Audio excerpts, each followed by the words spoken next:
Hey guys, how are you all doing? Welcome to my channel. So, today we are gonna see, what if Naruto made Android 18 his girlfriend? Part 1. Subscribe if you enjoy the video. Let's start the story. The Supreme Kai and Kibito had traveled to the edge of the realm of the Kais in order to repair a breach in the dimensional barrier. After a thorough inspection of the tier, the two began their work of closing the rift. Both were calmly floating in a meditative stance. The work was almost done until the Supreme Kai suddenly sensed something and his eyes widened. Kibito. Someone's in there. We must get them out. Exclaimed the Supreme Kai. Impossible. King Yama's men investigated this, it wasn't a forced tear, just the result of an old extinct galaxy collapsing. Responded Kibito. I just sensed them arriving now.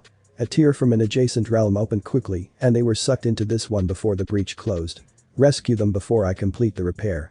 Ordered the Supreme Kai. Right away, sir. Replied Kibito as he vanished into the void. He appeared to find an unconscious blonde-haired teen floating through the rift between worlds. The boy's black and orange clothes were ragged and his body looked badly burned. You are very lucky that the Supreme Kai sensed you surely would have died if left here after the tier closed. Kibito stated before hefting the young man over his shoulder and teleporting out of the rift. I've got him, sir. Declared Kibito, now outside the rift standing next to Supreme Kai. Very good, Kibito, now let me finish this here. Supreme Kai sent out one last pulse of energy and the rift closed. He turned and looked at the boy Kibito held over his shoulder. I sense a tremendous amount of latent energy in this boy, we must investigate this.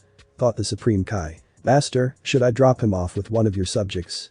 Inquired Kibito. No, Kibito, we will take him with us, I must investigate this boy myself. Replied the Supreme Kai. Sir, he is still mortal, we couldn't possibly bring him, responded Kibito. The Supreme Kai cut him off. Kibito. On my initial scan of this boy, I felt latent energy that rivaled the beast I sealed away several millennia ago. Perhaps we have found a counter if the monster should ever be released again. Yes, sir. Stammered Kibito, his eyes widening to the size of dinner plates. The two then phased out of view and appeared back on the Supreme Kai's planet. Kibito laid the boy down on the ground before kneeling and beginning to heal his injuries. Sir, there are conflicting energies within his body. I will be unable to awaken him until they come into harmony. Reported Kibito. The Supreme nodded. That is fine, Kibito, we can scan his mind to find the source of the problem after his physical injuries are healed. Yes, sir. Replied Kibito. After a few minutes the healing was complete and Kibito then replaced the boy's tattered clothing with a dark blue version of one of their outfits. The first step is to scan his mind. Not only may we find the reason behind the state, we'll find about him as well. Stated the Supreme Kai as both he and Kibito took a meditative stance. Soon the most recent memory of the young man flashed through their minds. Flashback. Within the vast expanse of the main Akatsuki hideout, the ground rumbled as the Jito statue pulsed with power. You stubborn fool. What have you done? Exclaimed Madara. Invaded your base and sealed you inside to ensure your destruction. Replied Naruto. Naruto, I won't let you end my ambition. Konoha will be destroyed. Raged Sasuke. Forget about that, you imbecile, we must retreat. Yelled Madara as he initiated his Sharingan technique only to be stunned as it failed. What is this? Why can't I open the time-space rift? Say hello to the final gift of Itachi, the power to block your time-space ninjutsu. Since the founding of our village you have been meddling and destroying lives left and right. The Uchiha clan and its corruption ends here. Demonic Sage final technique. Self-destruction. Declared Naruto, standing proud with his fist clenched and a defiant look in his eye. Madara, Sasuke, and the rest of the Akatsuki could only look on in horror as Naruto's body glowed red before an explosive wave of red energy exploded from him, overtaking the entire base and triggering a second explosion from the Jito containing the other Biju. Flashback end. From this memory the two went back through his entire life, including memories that he couldn't access because he was too young, like the ceiling of the Kyuubi. This boy has one of the most noble souls I have ever met. To sacrifice oneself for an ungrateful world, he is truly a hero of the highest caliber. Stated the Supreme Kai. Bound together at birth with the fox. The willpower to withstand the temptations of its power is astounding, but his body was not meant to use demonic power. Said Kibito. That may have been true before, but the boy's body over time began to adapt to the demonic energies. The beast seems to have attempted to modify its vessel to either ensure its survival or simply take the body as its own at some point. It would have worked, but the seal made the process occur too slowly. Countered the Supreme Kai. I see. We can accelerate the process somewhat so that his body can handle the demonic energies. Said Kibito. Yes. Also, we will remove the soul of the beast and cast it into Makai. Now let's get started. Ordered the Supreme Kai. The two stood a few feet away from the body before raising their arms outstretched. Soon Naruto's body levitated into midair, a purple aura surrounding him. After a few minutes the whisker marks on his face sharpened a bit and the muscle mass increased all over his body. It seems the facial markings were not from being the vessel, they were his own to begin with, observed the Supreme Kai. Now that we have modified the body, we must go inside to remove the soul of the beast and cast it into Makai. The two vanished in a flash of light and reappeared inside the sword like the mind-scraped blonde in front of the seal. For such primitive people to create such a technique is impressive, despite how barbaric it is, commented Kibito. The willpower of this young man is what truly holds this beast back, replied the Supreme Kai. Who dares enter my domain? Snarled the Kyuubi as its eyes opened from behind the gate. Demon, you're lucky your vessel was found by the Supreme Kai. You will now gain your freedom and the boy will be rid of you once and for all, retorted Kibito defiantly. As soon as I am free from this cage I will devour everything in my path, starting with you, roared the Kyuubi. You will be doing no such thing, the boy's body has become accustomed to holding your power. Your power will remain here and you will be cast into the realm of Makai with nothing left but your tainted soul, proclaimed the Supreme Kai. He then raised his hand and hit Kyuubi with a spell. You can't do this to me. This is my power, roared the Kyuubi before suddenly its body bloated and it clamped its claws over its mouth. The Kyuubi's attempts to suppress its power back down within its core proved futile as a massive red orb forced its way up through its throat and out of its mouth. After the process was completed the Kyuubi's size was reduced to that of a normal fox. No! Screamed the fox as the Supreme Kai hit with another spell that banished it to the realm of Makai. With another pulse of his power, the seal and the sower faded away to reveal a forest with a blue ball of energy illuminating the sky. The red orb in front of them then rose to join the blue orb in the sky. Our work here is done. The rest will occur naturally over time. The two then vanished from the mind and escaped back to the real world. Shortly after reappearing in the real world Naruto finally began to awaken. The two simply observed him as he came to muttering random nonsense. When he looked up in true Naruto fashion he spoke the first thing that came to his mind. Is everyone in the afterlife that ugly? Followed by, hey a fish man. The tick mark appeared on Kibito's forehead as he promptly berated the blonde for a lack of respect for the Supreme Kai, as said Kai chuckled in amusement. The Supreme then proceeded to explain the situation to him, how he was rescued and what they did to him. Naruto simply nodded sagely as if he understood everything that was going on.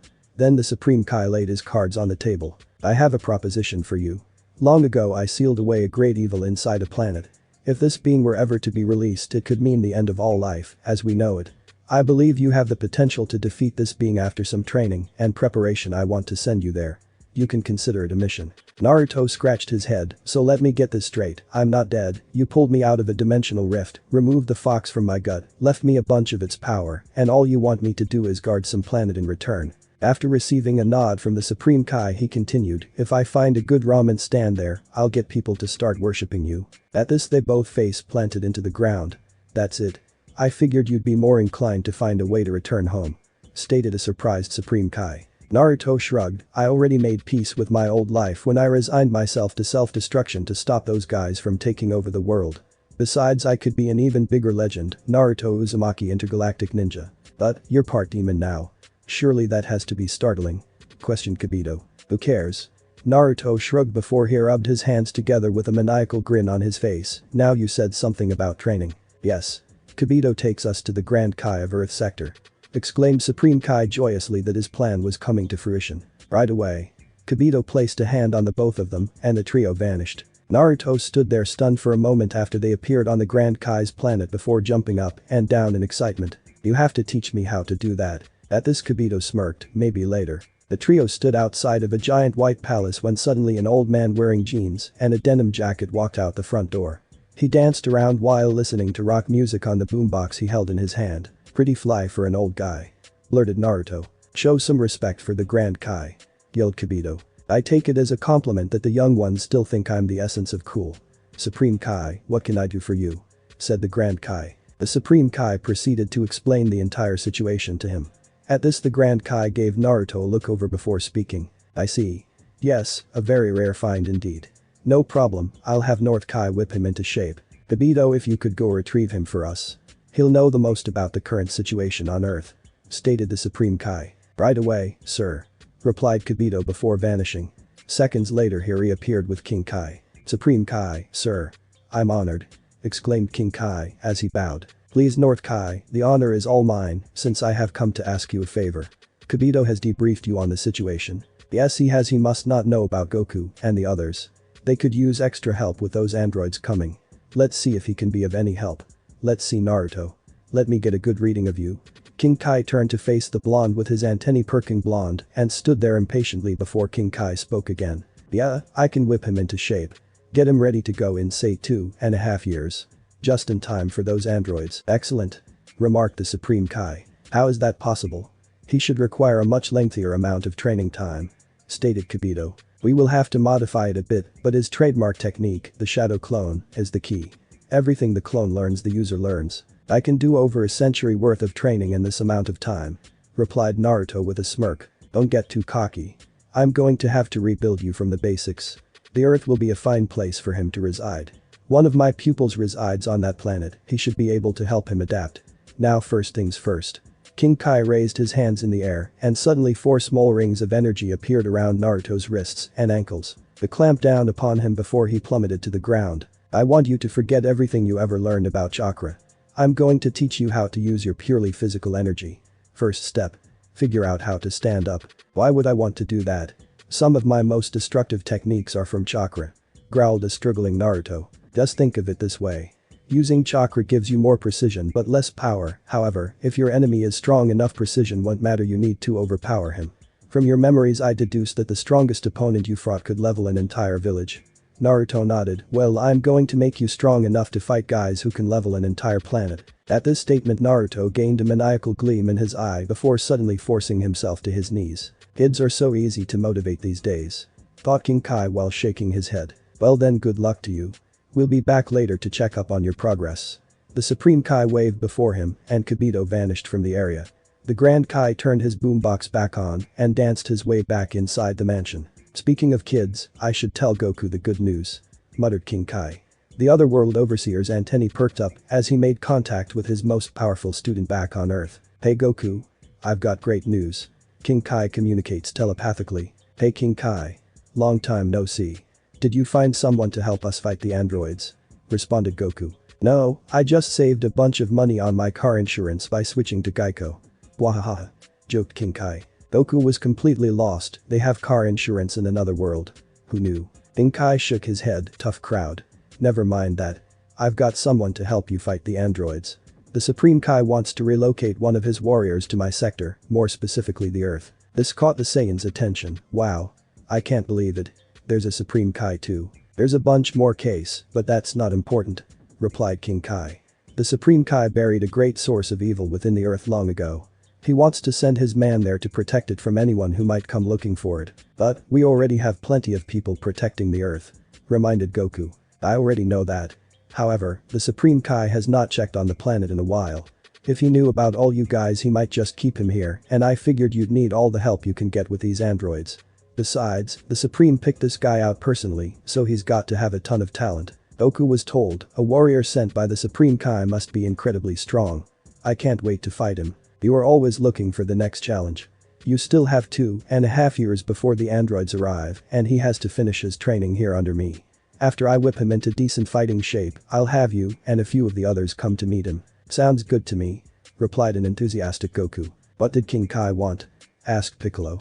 Apparently, he found somebody to help us out with the androids. Informed Goku. Who could he find that would be strong enough to help? Asked Gohan. There's actually someone who is King Kai's boss, a Supreme Kai. The Supreme Kai discovered this mystery fighter and wants to train him to defend against some great evil he sealed away. Replied Goku. That threw Piccolo for a loop. You're telling me there's a Supreme Kai. And he found this guy. Are we reviving some dead warrior with the Dragon Balls or something? Goku shook his head. Nope, I'm pretty sure he's alive. The Supreme thinks he's loaded with potential. I don't think you'd say that sort of thing about a dead guy. Looks like the future might be changing after all. Oh, these are hilarious. I know one thing, Naruto, you are by far my greatest student in the art of comedy. King Kai couldn't contain himself as he looked over the pictures from the results of Naruto's latest strike in their prank war with West Kai. After the Short Kai's refusal to teach him the Thunder Flash attack, Naruto declared war in an attempt to make Kai meet his demands. King Kai has been piling up the blackmail material ever since, the latest being the results of Naruto's harem jutsu. He found this material very useful in bribing South Kai to teach Naruto defensive techniques and getting him to use his ability to raise Naruto's training weights periodically. Naruto also somehow managed to acquire photos of East sans her wig and parlayed those into speed training. Of course neither West nor East Kai knew that Naruto's pranks were being funded by the Grand Kai, who was excited to have someone liven up the other world after all these years. The 2 years quickly passed since Naruto's arrival in the other world and the start of his training. He took to the training like a natural, surpassing even King Kai's expectations in terms of power and skill. The boy seemed to create a new attack every few days, although 80% of them turned out to be useless or just a more powerful version of an old attack. He'd lost count after the teen's 30th version of the Rasengan. Currently 100 Naruto clones worked on his latest super secret technique, while the real Naruto went through his aptly dubbed Green Beast workout, consisting of several hundred punches and kicks with his newly upgraded weights from South Kai. He now wore a black fighting guy and orange-toed black boots with an orange undershirt and belt. He also retired his forehead protector, now sporting a regular orange headband in its place. After finishing looking through the photos, King Kai remembered that today was the day he was going to test Naruto and called for his test fighter, Goku. "It's time." "Alright. We're on our way," telepathically replied Goku. Suddenly Goku, Krillin, Piccolo, and Gohan phased into existence. As soon as the quartet arrived, an explosion nearly knocked them all off their feet. "Naruto, move further out when training those unstable techniques," yelled an irate King Kai. "Sorry King Kai," yelled a group of Narutos as they picked it up and moved further away. "Geez kid, these days, all about the fancy explosive techniques," grumbled King Kai. "Boy, that is some kind of technique. The things I could do with 100 copies of myself," pondered Krillin. "Yeah, get dumped by girls in the hundreds," remarked Goku, causing King Kai, Piccolo, and Gohan to snicker. "At least I wouldn't consume the entire world's food supply," retorted Krillin. 100 clones is nothing. When I really cut loose I can make over 2,000, replied the real Naruto for a moment as he paused in his workout before continuing. Krillin's jaw dropped. 2,000. "Talk about your one-man army," muttered Piccolo. "So how strong is King Kai? I can't really sense his power," inquired Goku. "Oh, that's right, he's using those energy cuffs. Naruto, you can release them," ordered King Kai. "Well, let me slip out of these weights too then," says Naruto as he discarded the weights, leaving a crater in the ground. "Geez, how much weight was he using?" asked Krillin. "He usually warms up at about 4 tons per limb," replied King Kai. "That is a pretty good warm-up," stated Piccolo as Goku nodded in agreement. Gohan and Krillin just stared at them as if they were insane. Naruto gathered himself in midair before stretching his arms out to the side. 4 golden rings appeared on each arm and leg. "Release," he shouted as the 4 rings shattered and his true power level hit their senses. "Impressive, he's about as strong as Vegeta," commented Piccolo. Goku smirked and started doing some stretches. "Can't you sense it, Piccolo? He's holding back. He would have whipped Frieza no problem." Piccolo wasn't buying it, he couldn't be that strong. That would mean he's as strong as a Super Saiyan. "Well, he's definitely not normal," quipped Krillin. "He's nothing close to normal," muttered King Kai as he let out a snort of amusement. "If he can hold his own against a Super Saiyan, then they should stand an excellent chance against these androids." Goku rose into the air and stood across from Naruto, who had released his clones, each fighter sizing up the other. "The strongest warrior on Earth, let's see what you've got," stated Naruto with an eager grin as he shifted his preferred stance, developed from the frog katas he learned when becoming a sage. Goku responded with a grin of his own before he launched himself towards Naruto. He struck with 2 punches only to be met with the blocking forearms of Naruto. Naruto followed with a roundhouse kick that was blocked easily by Goku in return. Goku punched again only to have his first pass through an after image. Naruto attempts a vertical kick from Goku's blind spot only to pass through an after image as well. The two disappeared and then reappeared around the area in a dance of punches and kicks, with each attack blocked or dodged by the other. Suddenly, they reappeared on the ground with both hands interlocked, trying to overwhelm the other with brute strength. Goku was starting to overwhelm Naruto and began pushing him back before he suddenly bent backwards at a nearly impossible angle to dodge a spinning kick from a second Naruto that attacked him from behind. The 2 Narutos began to attack in tandem, forcing Goku on the defensive. However, the Saiyans soon exploited an opening and landed a hard punch on each Naruto. He was surprised when both blondes went up in a puff of smoke. Goku sharpened his senses looking for Naruto, only to be stunned at the last second as a fist rose from the ground and knocked him into the air. Suddenly 4 Narutos appeared above him, each grabbing a limb and pinning him to the ground. He looked up to see the real Naruto launching a large swirling ball of energy at him, a Dama Rasengan. Goku flared his energy to break free from the clones and launched a blast of energy that detonated Naruto's attack in midair, triggering a huge explosion. After the dust cleared from the blast, the 2 fighters gave each other an appraising stare. "Good enough warm-up?" asked Goku, an amused look on his face. Yeah, let's turn it up, replied Naruto with an enthusiastic fist pump. Goku channeled his power and let out a roar as his muscle mass expanded all over his body, with his hair turning golden to accompany the aura that came with the Super Saiyan transformation. That's pretty impressive. Now watch this.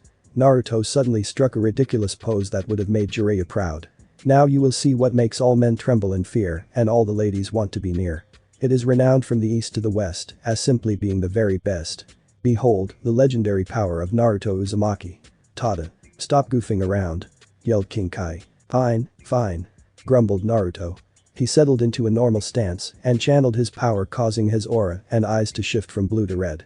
He gained slit pupils and his nails became claw-like while his teeth grew into. They all sensed that his energy had a bit of a malicious feel to it. As he spoke, his voice gained a much deeper pitch and raspier edge to it. Feels good to cut loose. Haven't had too many chances to go full power since I've been here. Don't exactly have a cool name for this like you, I just call it my demon form. You know, after dealing with Piccolo all these years, meeting a real demon isn't that scary, stammered a slightly spooked Krillin. Piccolo ignored him, quenching an eyebrow at King Kai. So that's what you meant by nothing close to normal. He's from the Makai realm. He's not from there, but you could say that is where he inherited his power from. And what he truly meant was the fact that at this stage he's only tapping into a fraction of his true potential, replied King Kai. Their conversation was interrupted by the massive power output now being generated by the two warriors as they resumed their clash. The pair stood apart from each other, powering up massive energy attacks. Goku elected to go with the Super Kamehameha, Kamehameha. Naruto pulled out one of his new attacks as he stuck his right arm straight out with a flat palm facing out and his left hand around the right wrist. A large red ball of energy formed in front of his hand, crackling with black electricity, Thunder Dragon Wave. As he unleashed the blast, the head of the dragon formed at the head of the wave while it streaked through air and met Goku's attack head-on. The two blasts struggled for dominance as both fighters poured in their energy when suddenly the beams exploded. After the dust cleared, the two fighters reappeared in the middle of the smoke, engaged in a furious exchange of punches and kicks. He's really keeping up with Dad as a Super Saiyan. This is amazing, uttered Gohan in awe. Yeah, look at them go, cheered Krillin. The two warriors were now trading thunderous blows at high speed, with the shock waves shaking the area. They began to power up large energy attacks again when they were stopped by the shouts of King Kai. Stop. That's enough to know. Don't want you two to destroy the Grand Kai's planet, he ordered. Sighing at having their fight stopped, the two warriors powered down. That was incredible. You guys were dead even, yelled Krillin as the two fighters approached. I'd never thought it was even possible for anyone to match a Super Saiyan besides another Super Saiyan. Naruto shrugged, not exactly even, he was holding back a little more power. Yeah, but your stamina is impressive. You poured a ton of power into that energy blast and it didn't affect you at all, asserted Goku. So how strong are these androids? Asked Naruto. We don't know exactly, but they are supposedly stronger than a Super Saiyan and have infinite energy, answered Piccolo. In a straight up fight the odds are still in their favor, added King Kai. True, but if push comes to shove, who says we need to fight fair? Replied a smirking Naruto. King Kai had decided Naruto needed to get familiar with the earth, so he sent him back with Goku and the gang to stay for about a week before returning to cap off his training. They decided to gather everyone at Capsule Corporation to introduce them to their new comrade. They first stopped at Goku's house to pick up Kai. They weren't even able to get to the door before she stormed out with a frying pan in hand. Where have you been, mister? Gohan was supposed to be home 4 hours ago to study. I can't believe you're so irresponsible. We had an agreement. Don't you care about our son's education, ranted Kai, and she was just picking up steam as she marched toward the quickly panicking Goku. She's even scarier than the old hag when she was pissed off, thought a cringing Naruto. Kai was trying to punish her husband and the others could only look on in horror before Naruto decided to save his new friend from his irate wife. Well, you see, the reason they were gone so long was that they came to visit me to help Gohan learn a very important technique to help with his studying, informed Naruto. We did, blurted a stunned Gohan, Goku, Krillin, and Piccolo. Yeah, you know the shadow clone technique. You see, Goku was feeling bad that he had to pull Gohan away from his studies so much, so he brought him to see me. With this technique you can create multiple copies of yourself and everything the copy learns is passed back to the user. So Gohan can study triple the amount at one time to make up for the time he spends training, stated Naruto excitedly. They couldn't believe Naruto pulled that one out of his ass. Oh, Goku, you do care about Gohan's education, she shrieked while now bear hugging her husband. This didn't last long as she now went on a new rant at the possibilities of what she could get done with Gohan's studies. This is great. I can revamp the entire curriculum schedule. He doesn't have to focus on a single track, I can steer him towards multiple degrees. Now that's what I call genius under pressure. Thought Krillin. Phew, nice save Naruto. I'm glad King Kai sent you back with us. Thought Goku. This is great, I can now study without actually having to study. Happily thought Gohan was free from studying all the time. Nice save Naruto, I owe you one. Said Goku after Kai went back inside. Eyes, do you realize what just happened? He stopped the frying pan of doom. Blurted Krillin, causing Goku to clamp his hands over his mouth. Quite. If she catches on, we may never be able to pull this off again. There are tons of techniques you can just pass on, such as helping Gohan study. I can't believe we didn't think of it before. Said Piccolo. When she's coming right after you with that female aura doom, you tend to forget everything except bracing yourself for the pain. Spoke Naruto with a shudder. At least she doesn't have monster super strength. Nor an apprentice to pass it off to either. The pan makes up for it. Still haven't figured out what that thing is made of. Muttered Goku while scratching the back of his head. Maybe it could be the key to defeating the androids. Joked Gohan, causing them to all double over in laughter. The entire collection of the Earth Special Forces except Vegeta had gathered at Capsule Corporation. They were all chowing down on food, having a good time. It was a good release for them all, as they took a break from their strenuous training and the stress over the upcoming threat to the planet. The women had been caught up in baby talk in Trunks' nursery room, so the inmates were running the asylum. Naruto had fit in seamlessly with the group, telling tales of his adventures as a ninja and his time the past couple years in the other world. So right as I show, he just looked at me in horror before shrieking and hiding behind his father, yelling, "Save me, father. It's the golden monkey." So I decide to transform into a giant golden monkey just like King Kai said, and Frieza just faints on the spot. Even his dad laughed at him. This room erupts with laughter before Goku chimes in, "Oh man, that is too much. That reminds of on Namek, I'm staring down Frieza about to begin the fight of my life, and in the background I hear Krillin say, even with a new transformation I still can't tell, is Frieza a guy or a girl?" And then Gohan replies, "I don't know." His voice got even more girlish than before.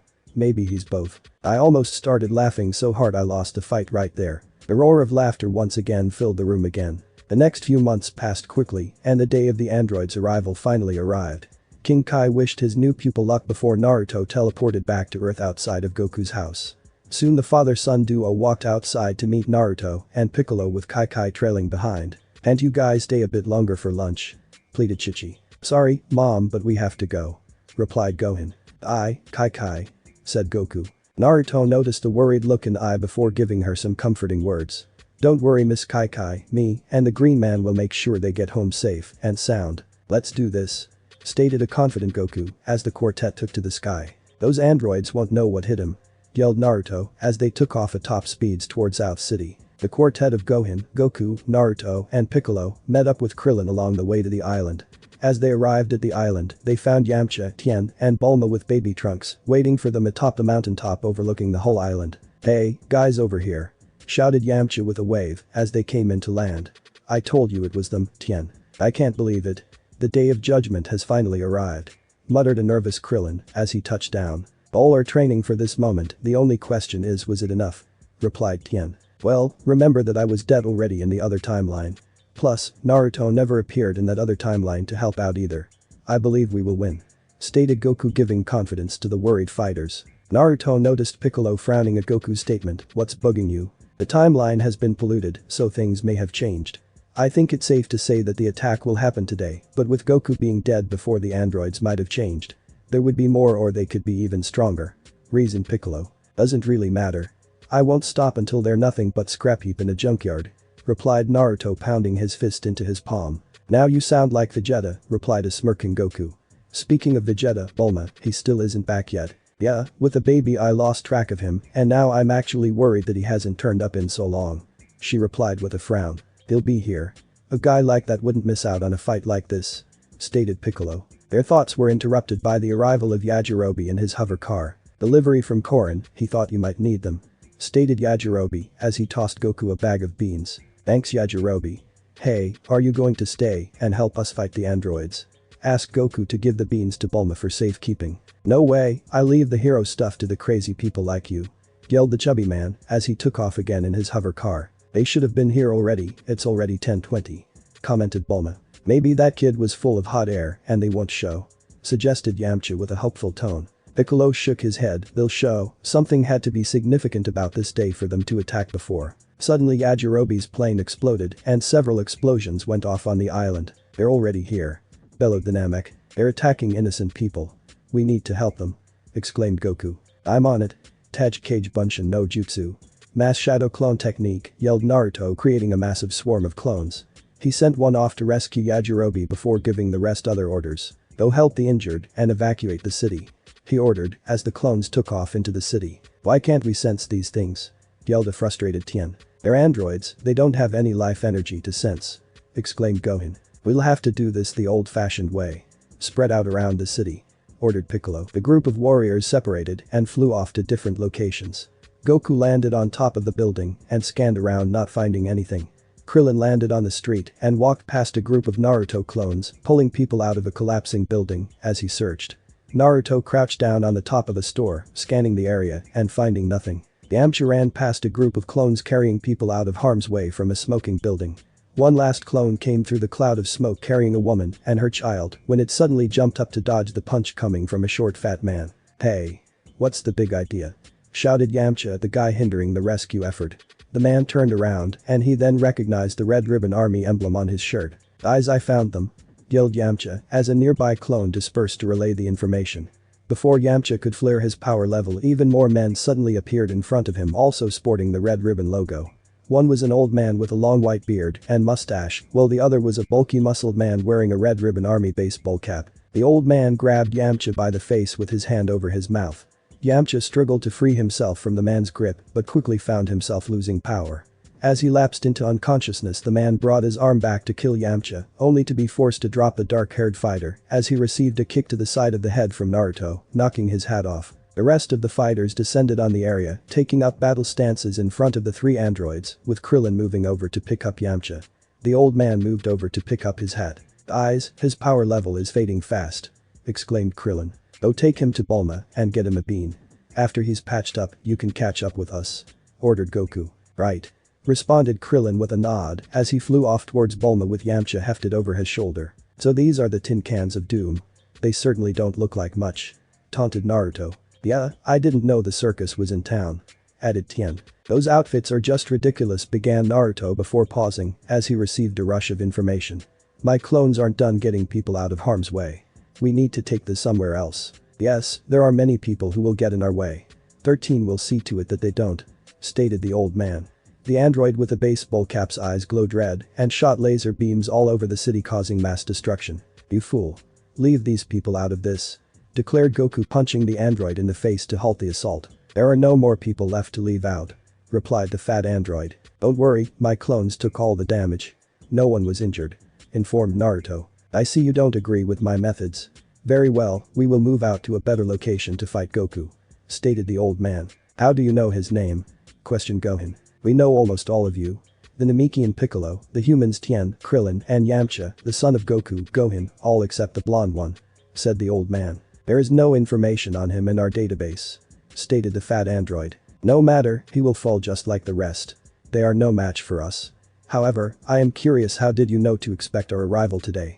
inquired the old man. "Enough small talk. This is a crappy place to fight, let's take this somewhere else," declared Naruto, getting the conversation back on track. "Very well, we will follow you," replied the old man. The Z fighters and the three androids took off into the sky in search of a proper battlefield. As Krillin approached Bulma, she could only look upon the prone form of Yamcha in concern. After the Naruto clone had returned with Yajirobe, she gave him a spare capsule she had to return to Korin's tower. "What happened to him?" she asked as Krillin laid Yamcha on the ground. "The androids did something to him, I need the beans," said Krillin, grabbing the bag from Bulma.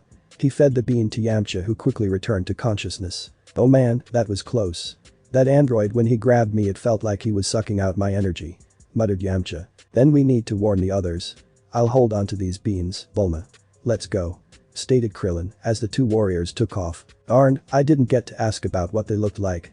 We'll wait a little bit until the fighting's over before catching up. I want to get a look at those androids," said Bulma loud. Baby Trunks gurgled in response. As the warriors flew off towards their destination, Piccolo, Gohan, and Naruto took notice of Goku, who seemed to be in some sort of discomfort. Soon Krillin and Yamcha caught up to the group. "This is far enough, we will fight here," declared the old man. "What's up with Goku?" Naruto whispered to Piccolo and Gohan as they landed. Yeah, he shouldn't be that taxed from flying here. Added Gohan. It may just be anxiousness to get this started. He can handle himself, but keep an eye on him. Responded Piccolo. Naruto wasn't sold, there is something wrong with you, but what? Perhaps it's best if you don't fight that much today. Naruto's thoughts were interrupted by Goku. I'm ready whenever you are. He declared to the androids. Ever the noble warrior, but today you will meet your end.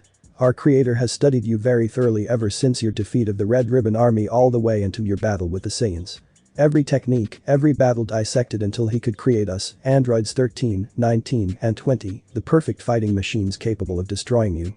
Declared the now named Android 20. So, that's it. One big revenge kick. Such a shame, but tell me, did you cover our battles in space?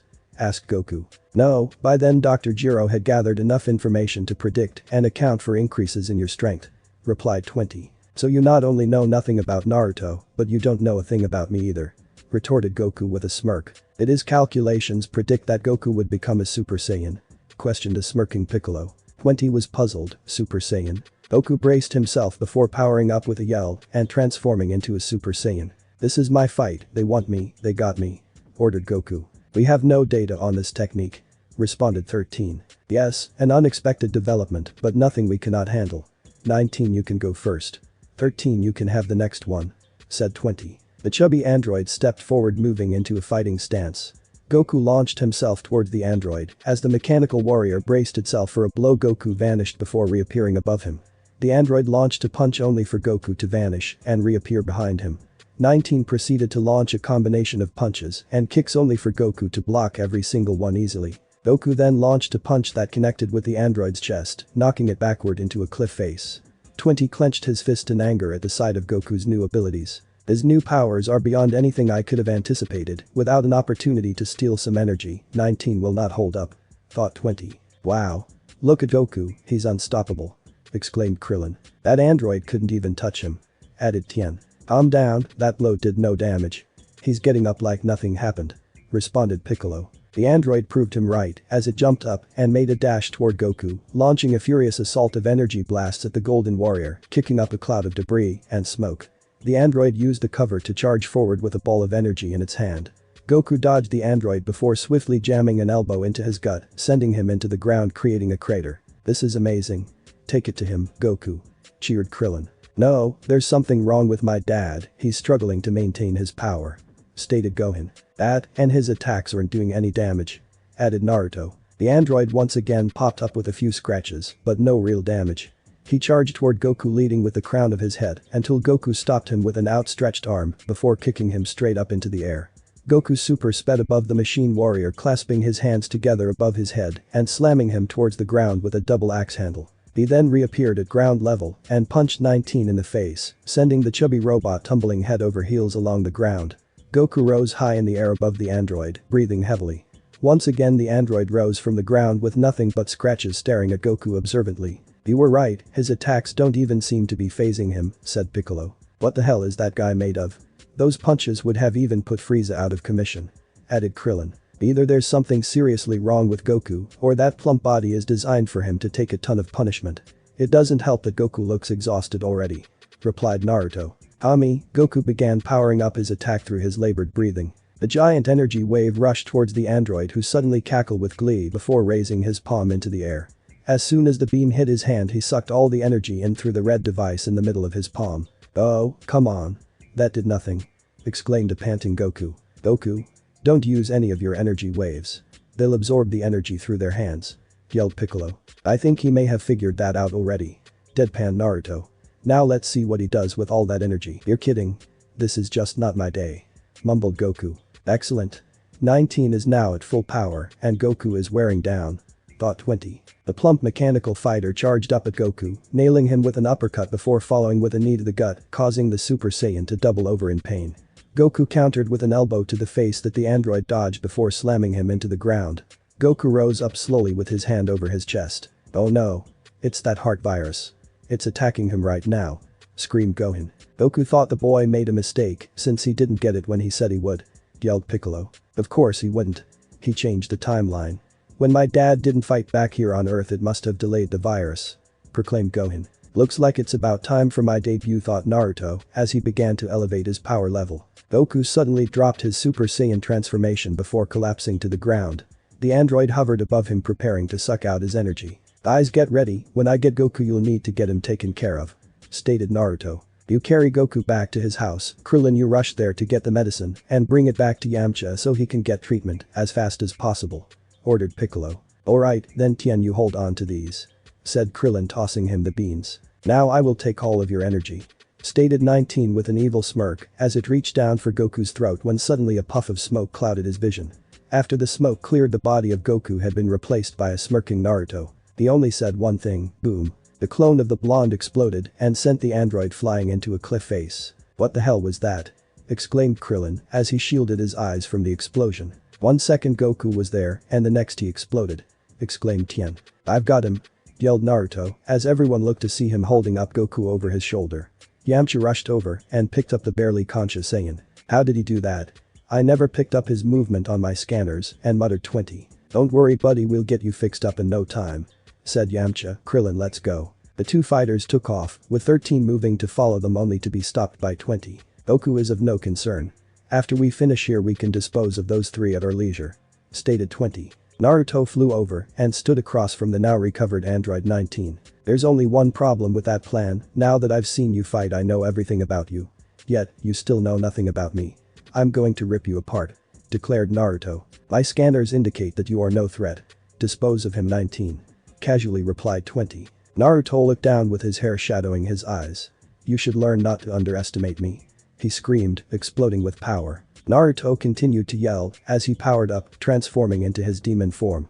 His power level gained the undivided attention of everyone on the battlefield as the ground quaked under the force of his energy. "How's this possible?" yelled 20. "It's unreal," declared Gohan. "Incredibly, he's putting out as much power as Goku," exclaimed Tien. "No more," responded Piccolo. As the ground settled, as Naruto completed his power-up and 20 was momentarily shocked. "How can this be? My scanners read this boy as an ordinary human. How can he possibly possess as much power as a Saiyan?" No matter what, 19 made quick work of Goku. "This one should be just as easy. 19 destroy him," he ordered as his fellow android giggled with glee in response. "You may have denied me the energy of Goku, but yours will suffice as a replacement," declared the chubby android. Naruto leveled a stare at the android with his intimidating feral features in response. They entered a brief stare down before 19 charged after Naruto fired laser beams from his eyes, triggering several explosions. 19 charged through the smoke locking onto, and Naruto delivering a right-handed power punch that Naruto deftly dodged by leaning to the left. The chubby android followed with a left-handed uppercut which Naruto leaned back to avoid. The mechanical warrior then proceeded to launch a volley of high-speed kicks and punches with Naruto dodging each attack as the android slowly backed him towards a cliff face. As soon as Naruto's back was against the rocks, the android struck with a left-handed haymaker, only for his fist to pass right through an after-image into the rocks of the cliff face. The android grunted in anger as he stared up to see Naruto floating above him with the same stare on his face. "That android hasn't managed to land a punch, but Naruto hasn't even thrown one," commented Tien. "Yeah, I don't get it, why isn't he attacking?" replied Gohan. "After watching Goku attack head-on, he must be trying to drag the fight out," responded Piccolo. "You're waiting for something, but what is it? Did you really find a weakness in the androids to exploit?" thought Piccolo. "You boy are the anomaly I could not account for. What are you up to?" thought 20. 19 removed his fist from the cliff face, only to be blindsided by a kick from a Naruto clone. He flew through the air to another Naruto who kicked him straight up in the air. The android stopped himself in mid-flight only to be grabbed from front and back by a pair of Naruto clones who began to spin rapidly while driving 19 straight toward the ground. "Double clone Lotus," shouted the clones as they made impact with the ground and dispersed, creating a giant crater. As the smoke clears, the android emerges from the crater with his hat gone, face scratched up and leaking a red substance from the corner of his mouth. Naruto stood at the edge of the crater now smirking. "What's the problem? Need an oil change?" taunted Naruto. The infuriated android charged toward Naruto leading with a right-handed punch, only for Naruto to clasp his hand. The android brought around his other hand for a chop only for Naruto to clasp that hand as well. The two entered a strength battle trying to push each other back and forth. After struggling and finding himself unable to get Naruto to budge, 19 looked up with a smirk. "I have you now. Soon your incredible strength will be all mine after I take all your energy," declared android. "Really now?" replied Naruto with a smirk of his own. He quickly released the android's hands and before his opponent could react, grabbed the android by the shoulders and delivered a massive headbutt that cracked the protective covering on the android's head. 19 staggered back clutching its head dazed before stumbling over himself and falling down. "Now that's what I call using your head," cheered Gohan. "What's the problem? Out of order. Perhaps I should call a repairman for you?" gloated Naruto. The android stumbled to his feet and caught his balance before charging towards the demonic warrior. 19 landed a punch that sent Naruto skidding along the ground. The android giggled with glee until Naruto disappeared in puff smoke. Suddenly the ground rumbled before a hand holding a basketball-sized spiraling ball of energy erupted from underground hitting the android in the stomach. "What a move!" yelled Tien. Incredibly, he knew the androids could absorb energy if he blasted it from far away, so he used a diversion to get inside his guard for a close-range attack, said Piccolo. "Rasengan!" yelled the emerging Naruto.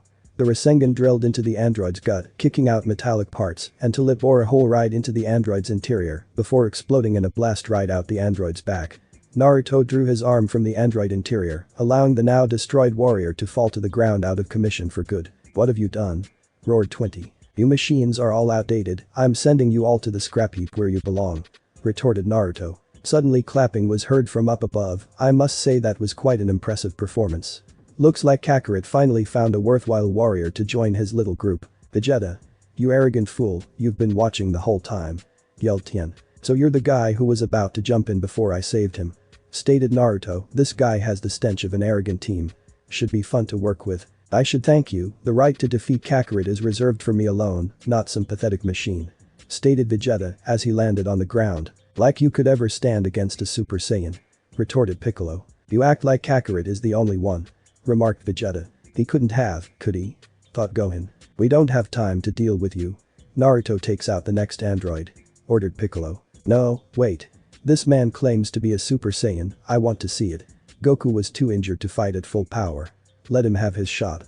If he's as strong as he claims, then he's earned it," proposed Naruto. "Taking down Goku must have taken more of a toll on 19 than I thought. We can still win, it's obvious that Vegeta and Naruto are the only threats. We each should be able to manage defeating one, and after absorbing their energy the rest will fall easily. I'll have 13 handle Vegeta and I'll take care of the unknown. I'm glad I had the foresight to remodel 13 with the energy absorbing technology instead of scrapping him completely. 19 may be able to take more punishment, but 13 is a superior fighter," plotted 20. "Sending out 19 after such an intense battle with Goku was a miscalculation on my part. 13 should be able to handle a threat like Vegeta with no problem," stated 20 as 13 stepped forward. "This one is mine, stand aside," barked Vegeta as Naruto moved back towards the others to observe. "Are you sure this is a good idea?" questioned Tien. "I don't want to reveal too much of my fighting style to them. The last one might find something that he can use against me. If Vegeta is a Super Saiyan, he will already have the edge based on them underestimating the transformation from Goku's performance," replied Naruto. "I've seen it already. The fear in your eyes when he disposed of that tub of lard like he was nothing. So prepare yourself for android. Quake with fear," roared Vegeta as he powered up. "Not him either," yelled 20. "I don't believe it," yelled Tien. "He actually managed to become a Super Saiyan," stated a puzzled Piccolo. "I thought you had to be like my dad to do it," said Gohan. "Apparently not," stated Naruto. "Since Goku was sick it's up to you to show me what a Super Saiyan can really do." "Yes, there's more than one way to reach the goal," declared a smirking Vegeta, basking in the glow of his new form. Vegeta stood there with a smirk on his face staring down 13.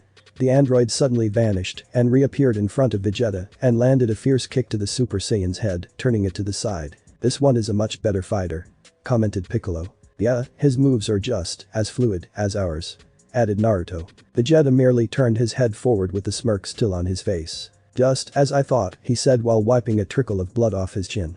"You're nothing. This won't even be a challenge." The Super Saiyan rushed forward to pummel the android into oblivion. Vegeta landed several kicks and punches that broke through 13's defenses, rendering the android unable to counterattack. 13 attempted to switch to different tactics by trying evasive maneuvers to bait the Super Saiyan into coughing up some energy, but Vegeta didn't bite, continuing his merciless assault on the mechanical warrior in hand-to-hand combat. It soon became evident who the victor in this fight would be. Bulma sped along in her jet car trying to reach the battlefield before the androids were all gone. "I've got to see these androids.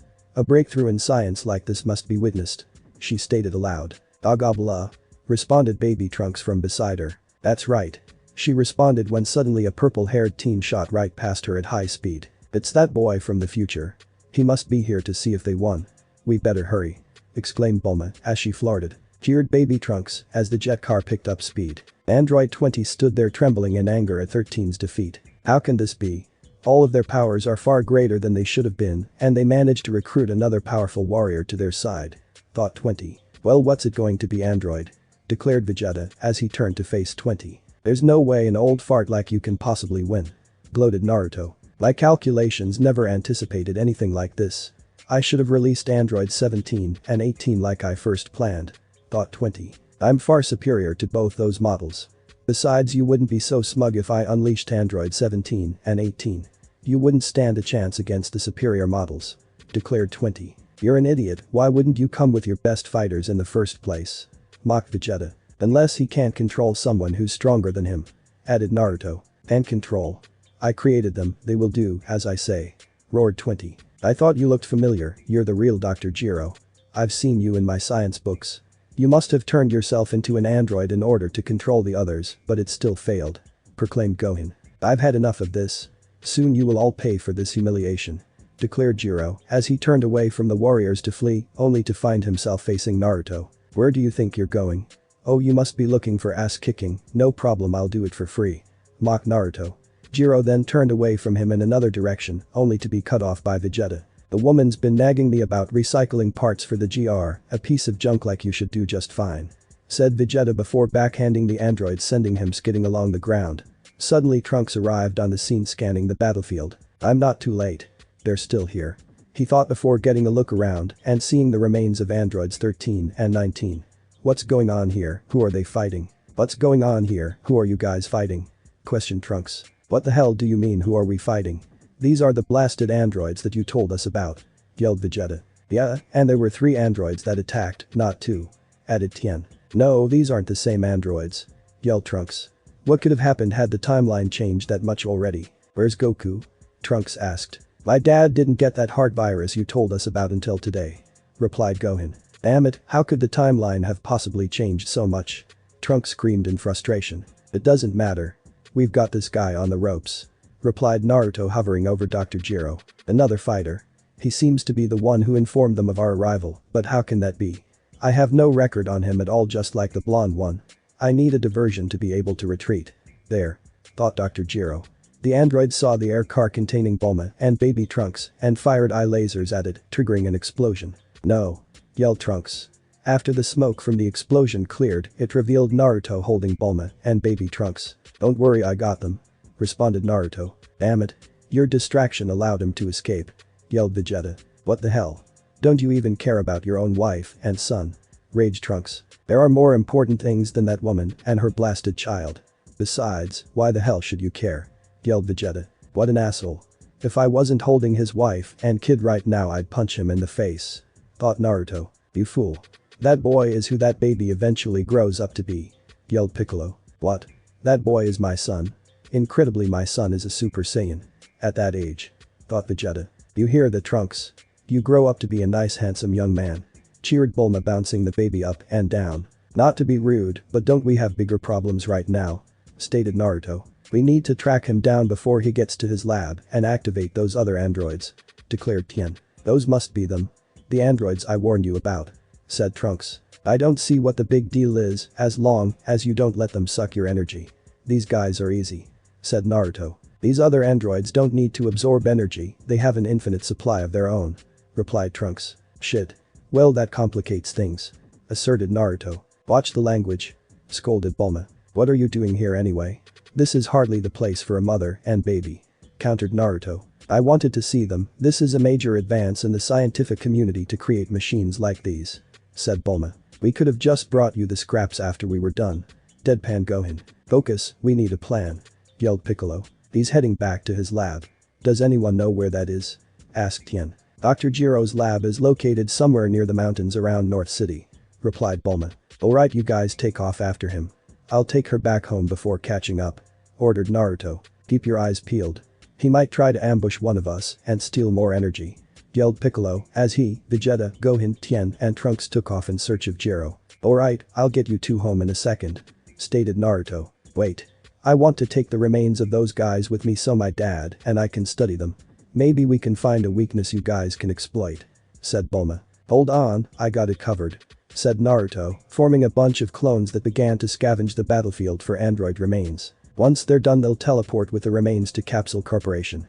"Now let's go so I can catch up to the others," said Naruto. "You know what, Kai was actually right when she said that, but you guys finally turned out to be useful," replied Bulma. "I resent that," retorted Naruto before he disappeared with Bulma and Baby Trunks to Capsule Corporation. Goku's assassins unleashed. Naruto teleported back to the rest of the group, joining them mid-flight in their pursuit of Dr. Jiro. "So, do we have a plan or are we just charging in head first and beating the hell out of anything that moves?"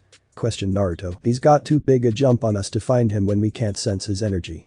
Our best bet is to try to beat him to the lab," replied Piccolo. "If we get there before him, we can destroy the androids before they are awakened," added Trunks. "That's what you think, boy.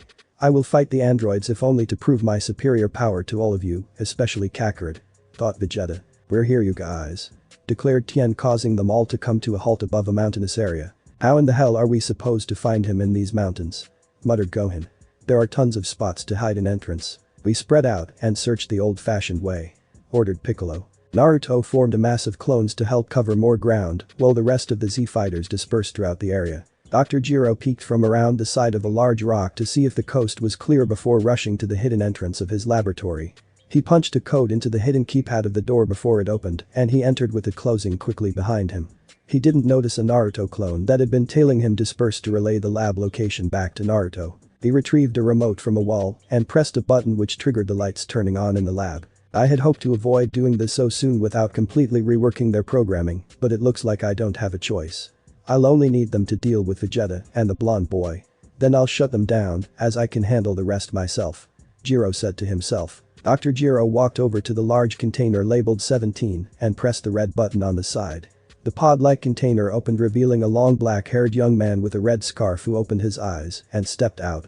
He briefly glanced at the remote in Dr. Jiro's hand before speaking. "Dr. Jiro, how are you today?" Good, you seem to be in working order, now let's awaken 18," Jiro said as he pressed the red button on the next container. This one opened to reveal a young blonde girl. As she emerged she glanced at the remote in Dr. Jiro's hand before speaking. "Hello doctor, how have you been?" 18 replied with a docile tone. "Excellent, you also seem to be functioning properly as well. Maybe I won't have to deactivate you this time. Perhaps the initial programming just took longer to take hold," stated Dr. Jiro while shifting the remote in his other hand before continuing. "Now listen closely, we have a situation on our hands and I will show no tolerance for insubordination. Earlier today 13, 19 and myself engaged in battle with Goku and his friends. 13 and 19 were defeated due to anomalies I could not have accounted for. The first is Vegeta. Through some technique he has managed to increase his strength well beyond what my calculations could have predicted.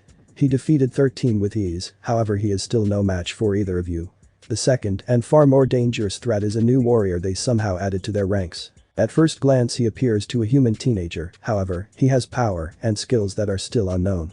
I did not have a chance to thoroughly analyze him, as he defeated a fully charged 19 with relative ease, however I believe either of you should still be able to handle him easily," explained Dr. Jiro. "So you did create the energy-absorbing models and even revamped 13 with the design," stated 17. "You turned yourself into one of those models as well," added 18. The sound of something ramming into the door was then heard. "Yes, I too have gained eternal life and great strength, but that is not important.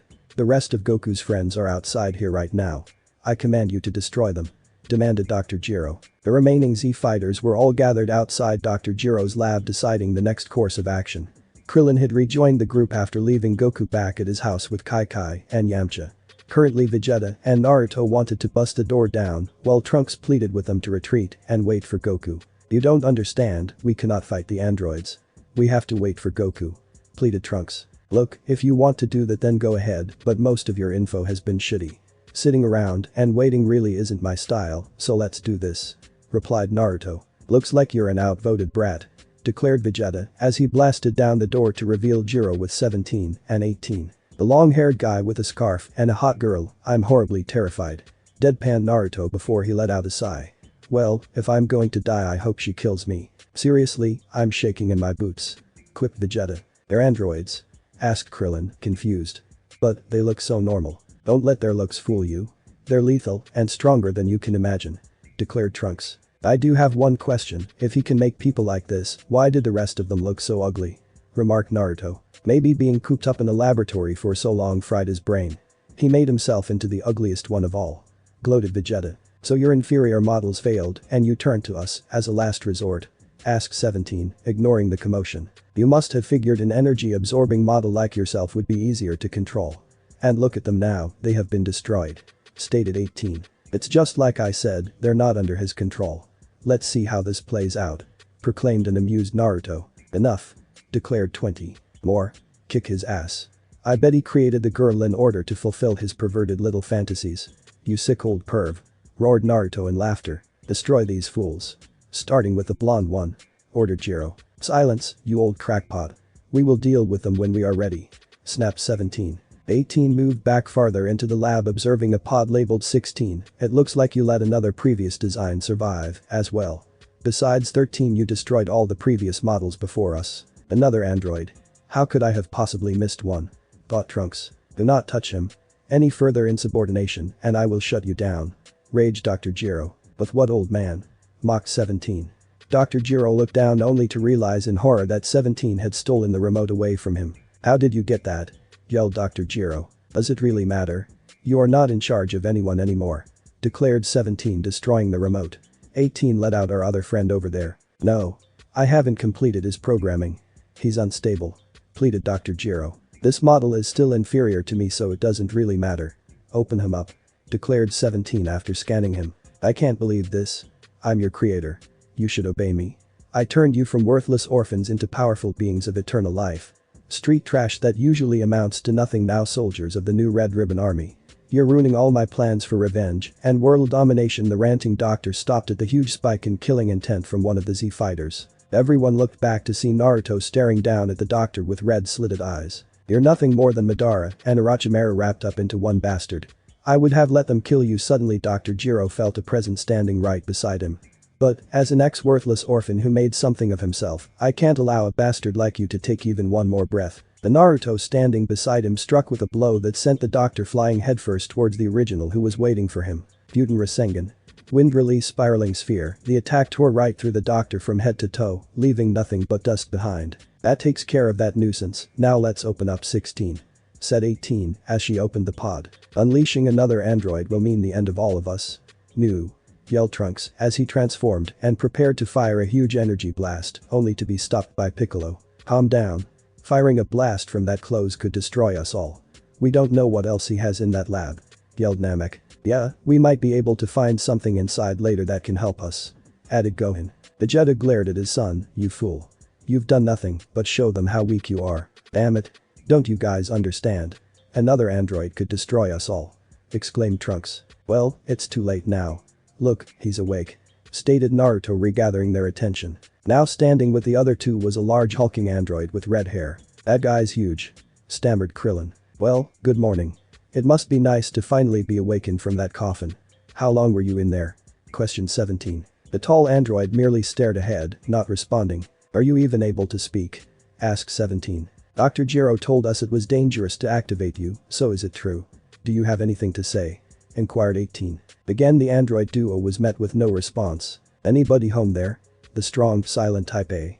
Let's get out of here," said 17. "Where to?" asked 18. "Complete the mission, what else?" 16. "Dr. Jiro programmed you with a mission to destroy Goku, right?" inquired 17. "Yes, that is correct," responded 16. "So you can talk," replied 17. "He must only be able to respond to commands involving his mission," remarked 18. "I didn't think the old man was that smart.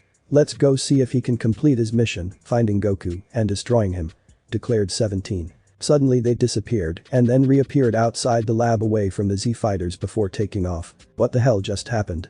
said Naruto, scratching his head. "Who cares? They're gone and we're safe. Good riddance," said a sighing Krillin. "You fool. They're going after Goku," exclaimed Tien. "My dad is still in no condition to fight right now," said Gohan. "Why the hell are they still following his orders? They rebelled against him," countered Naruto. "I don't care why or what they are doing. How could they just ignore me like that?" "I get it, they're afraid," proclaimed Vegeta. "No, you idiot, they're going after Goku. We must retreat and regroup with him and attack when he's better," pleaded Trunks. Silence, boy. I do not have to wait for Kakarot. I am a Super Saiyan of a royal bloodline. Those machines are nothing to me, and I will prove it, declared Vegeta as he transformed and took off after the androids. Don't think I'm going to let you have all the fun, declared Naruto, following him right on his heels. Why can't they understand? Androids are too strong to face without Goku, exclaimed Trunks. What should we do now? Asked Krillin. Whatever it is, we better make it quick. It won't take those too much time to catch up with the androids, said Tien. We have no chance of winning without all of us together. We have to go after them, declared Trunks. Those two won't back down from a fight though. And no offense, but they are the two strongest fighters we have right now. Why not let them take a shot? Suggested Gohan. Gohan's right. Let's keep it honest.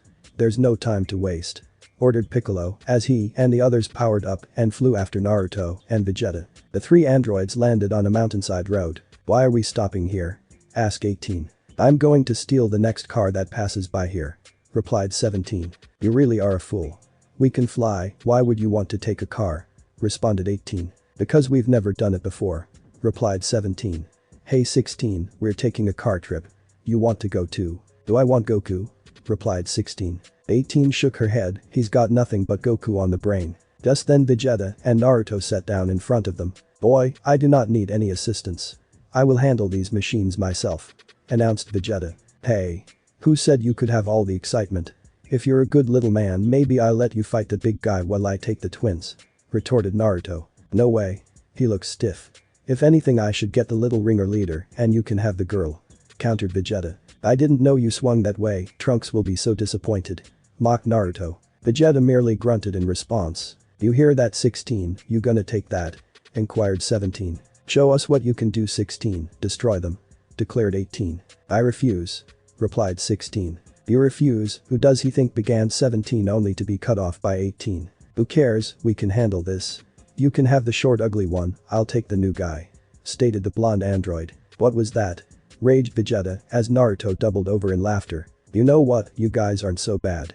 Way cooler than the previous two stiffs, this should be good, stated Naruto after calming down. Whatever, just make sure you don't get in my way, said Vegeta. First one to finish gets the big guy, proposed Naruto as he began to power up. Well, I guess that means a 2-for-1 special for me, replied Vegeta with a smirk. You really do swing that way, don't you?